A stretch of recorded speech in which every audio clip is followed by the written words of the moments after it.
আসসালামু আলাইকুম রহমতুল্লাহ। আজকে একটা জায়গায় যাওয়ার জন্য বাইরে হয়েছি, একটু দোয়া করবেন সবাই। যে কথা বলবো না অবশ্যই, একটা আমার জনপ্রিয় হুজুরের ওয়াজ দেব আজকে, শুনেন। নবীজি বলছে সবচেয়ে বেশি অভিশাপ দেয় কে?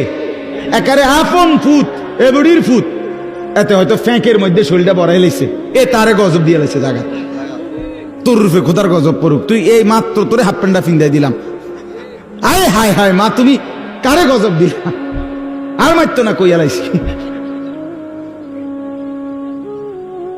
আপন স্বামী তে বেড়ারও অহরহ কিরায় গজব দেয়, আছে না এরকম মহিলা?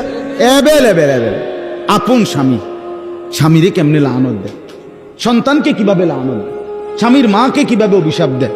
তোমার শাশুড়ি হতে পারে অপছন্দ হয়েছে কোনো আচরণ, তাই বলে তোমার স্বামী সেই শাশুড়ি তোমারে না, শাশুড়ি তোমার স্বামীর তো মা, ঠিক কিনা বলেন না কেন?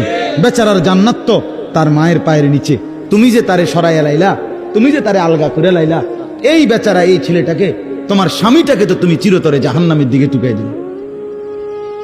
তোমার একটু সুখের লাগিয়া তুমি স্বামী বেচারারে শেষ করে দিলা, ওই ছেলেটার জীবন শেষ করে দিলা। মার অভিশাপে বাবার অভিশাপে সন্তান জাহান্নামী হবে না? কথা বলেন না কেন? তখন জাহান্নাম থেকে বাঁচাবে স্ত্রী। তো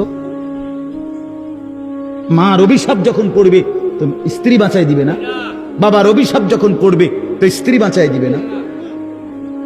খেয়াল করে ছেলেরা বাবার বলেন, হ্যাঁ স্ত্রীকে স্ত্রীর হক দেন, স্ত্রীকে স্ত্রীর প্রাপ্য দেন, স্ত্রীর উপরে জুলুম করবেন না।